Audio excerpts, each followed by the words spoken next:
오늘도 영상 시작 전에 나오는 광고에 대해서 좀 말씀을 드리겠습니다. 여기에 나오는 광고들은 여러분들이 괌을 여행하시는 데 있어서 조금이나마 저렴하게 보다 나은 서비스를 받으면서 이용을 하시라고 알려드리는 광고입니다. 당연히 무료 광고이기 때문에 저에게 들어오는 수익은 한 푼도 없습니다. 그동안 제가 여러분들에게 추천을 해봤더니 후기도 굉장히 좋고, 그래서 제가 엄선을 해서 추천해드리는 업체니까요, 메모를 해두셨다가 필요할 때 꼭 이용을 해주셨으면 좋겠습니다. 모르긴 해도 제 영상을 보고 오셨다고 하면 조금 할인을 해주시거나 또는 좀 특별한 서비스를 해주실 거예요. 그러니까 어차피 괌에 오셔서 렌트를 하실 거면 꼭 제가 추천하는 업체를 이용하시기 바라겠습니다. 아울러 아직까지 구독을 안 하신 분들 구독도 해주시고요, 알림 설정까지 해놓으시면 바르고 빠른 괌에 대한 정보를 받아보실 수가 있습니다.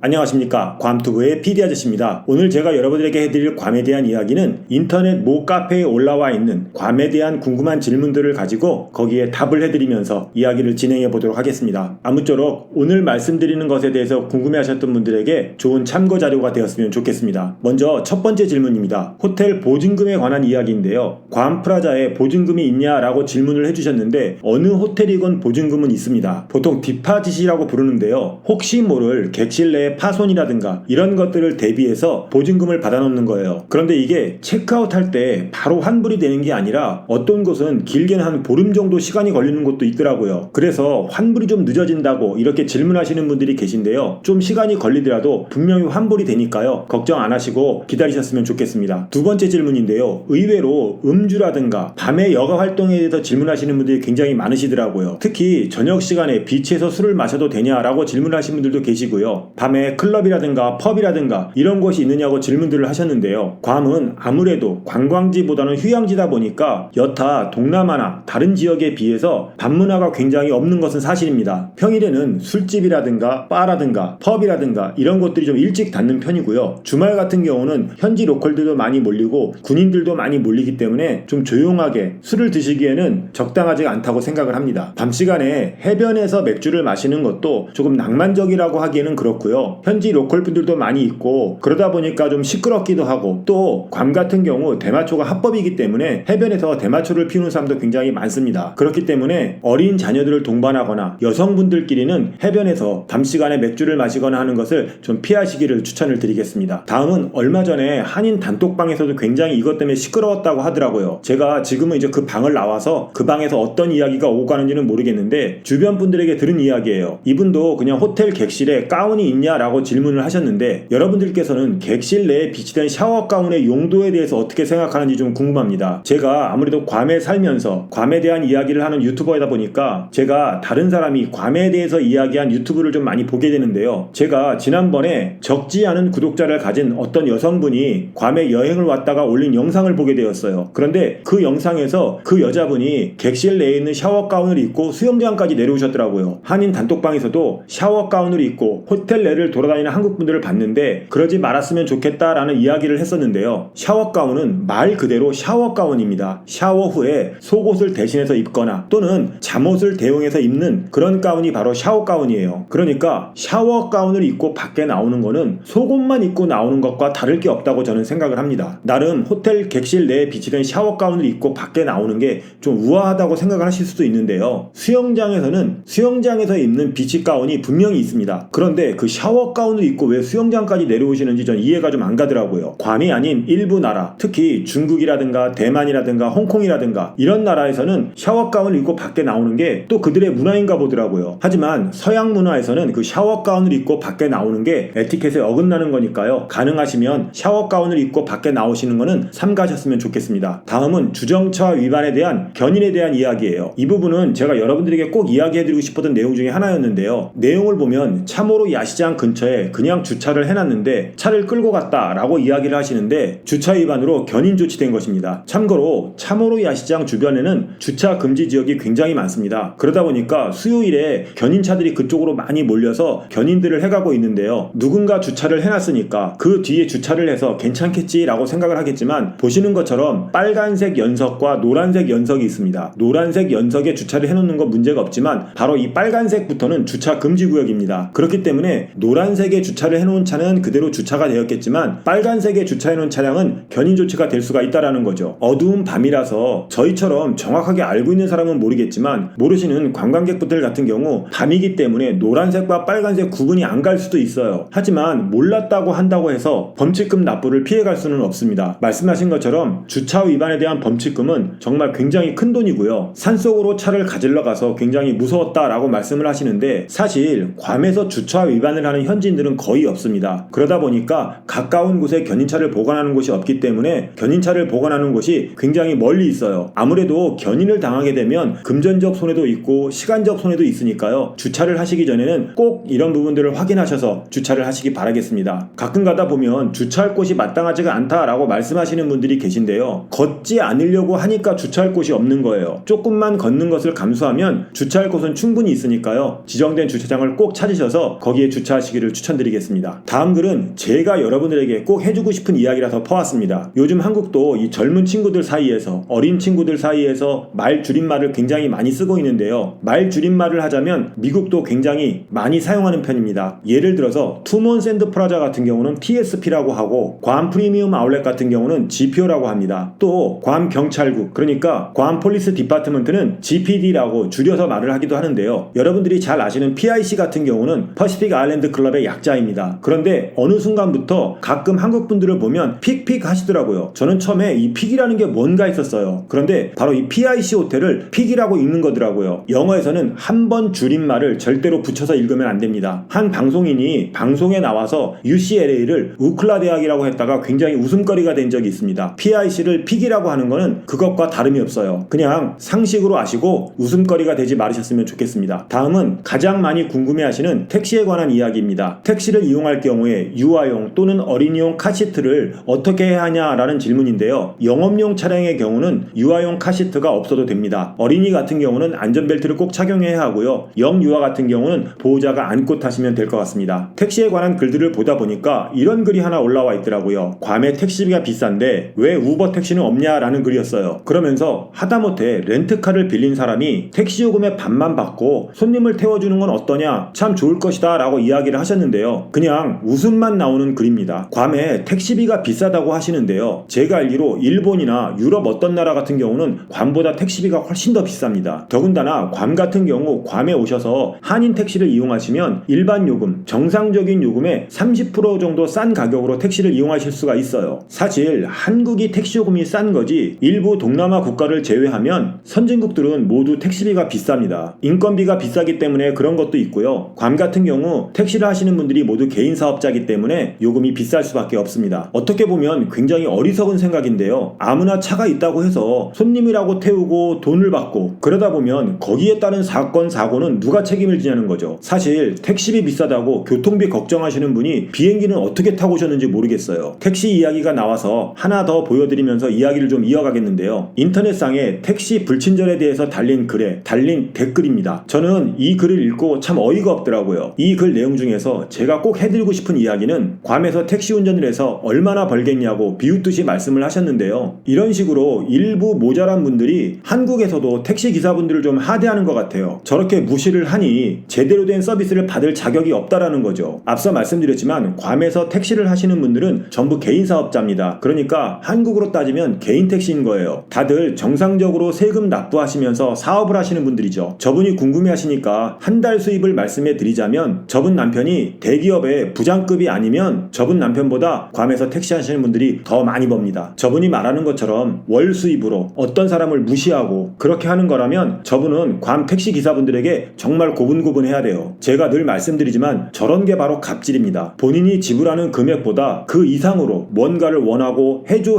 하면 그게 갑질인 거예요. 마지막으로 정말 개념 있는 글이 있어서 한번 퍼와봤습니다. 글의 제목은 인종차별이 싫으면 어글리안이 되지 맙시다 라는 글인데요. 함께 그 내용을 좀 보겠습니다. 첫 번째는 앞서 말씀드린 그 택시 이야기와 좀 연관된 이야기인데요. 당연히 줘야 될 돈 주면서 뭔가 그 이상의 대우를 받으려고 하는 것에 대한 지적이에요. 이분 말씀대로 괌만큼 인종차별이 없는 곳도 없습니다. 두 번째는 태교 여행으로 와서 부리는 추태에 대해서 이야기를 했는데요. 물론 모든 분들이 그러는 건 아닙니다. 원래 물을 흐리는 건 미꾸라지 한 마리예요. 저도 가끔 여기저기 다니다 보면 예의는 고사 감사하고 지극히 이기적인 관광객분들 때문에 눈살을 찌푸릴 때가 많습니다. 대우라는 거는 스스로 받으려고 애쓰는 게 아니라 자연스럽게 받아지는 게 대우인 것입니다. 이 부분도 제가 굉장히 많이 접하는 상황이에요. 한국말을 전혀 못 알아듣는 사람들에게 한국말로 이야기하고 그거를 이해 못하면 또 짜증까지 내는 거예요. 그 사람들이 못 알아듣는다고 해서 서로 낄낄거리고 이런 것들은 정말 어렵지 않게 볼 수 있는 행동들인데요. 제가 괌으로 온 이민 초기에는 지금처럼 스마트폰도 없었고 전자사전도 없을 때였어요. 그런데 저는 두꺼운 영어 사전을 갖고 다니면서 영어를 하려고 굉장히 노력을 많이 했습니다. 요즘이야 핸드폰만 있어도 웬만한 영어 대화는 가능하니까요. 여러분들이 오셔서 조금만 노력을 하시면 어려움 없이 의사소통을 할 수 있을 거라고 생각을 합니다. 다음에 이야기한 부분도 여러분들이 좀 생각을 하셨으면 하는 부분이에요. 여러분들 T갤러리아에 있는 루비통 매장에 들어가셔서 물건을 사고 그 매장을 나서는 순간 교환이나 환불이 안 되는 거에 대해서 알고 계십니까? 그 부분에 대해서는 판매하는 분이 분명히 고지를 해주세요. 이게 왜 생긴 거냐면요, 한국 관광객분들이 물건을 사서 호텔방에 가져가셔서 그거를 사진을 찍어서 SNS에 올리고 지인분들에게 이야기하다 보면 변심이 되는 거예요. 그래서 그 다음날 물건을 가져와서 교환이나 환불을 원하는 일들이 굉장히 많았었습니다. 그래서 물건을 구매할 당시에 이 물건을 사가지고 가시면 환불이나 교환이 안 됩니다 라고 미리 고지를 해드리는데 가져와서 못 들었다고 우기는 거죠. 그런데 여러분 한번 생각을 해보세요. 한두 푼 하는 그런 것들이 아니고 굉장히 고가의 명품이에요. 그런 것들을 갖고 가서 그 다음날 갖고 와서 환불이나 교환을 하겠다고 하면 매장 입장에서는 이미 누군가 만진 물건을 다시 팔아야 하는데, 물건을 사는 사람 입장에서도 진열된 물건이 아닌 새 물건을 꺼내달라고 하는데 누군가 만졌던 흔적이 있는 물건을 사겠냐는 거죠. 고가의 명품을 살 때는 좀 더 신중하게 구매를 하시기 바라겠습니다. 마지막 내용은 호텔에서의 에티켓입니다. 저도 두지타니 호텔 방음에 대한 이야기는 많이 들었어요. 그런데 호텔이 시끄럽고 방음이 안 된다라는 걸 이야기하기 전에 그 방음을 일으키는 주체가 누구냐는 거죠. 내 돈 내고 내가 묵는 방에서 내 아이들이 떠드는데 무슨 상관이냐라고 말씀하실 분들도 계실 텐데요. 그러면 내 돈 내고 내가 묵으면서 좋은 호텔인데 뜻하지 않은 소음으로 피곤한 분들은 무슨 죄가 있는 겁니까? 본인은 5성급 호텔에서 해서는 안 되는 행동을 하면서 5성급 서비스를 바라는 것은 정말 큰 모순이라는 마지막 글이 굉장히 사이다처럼 느껴졌습니다. 관 PD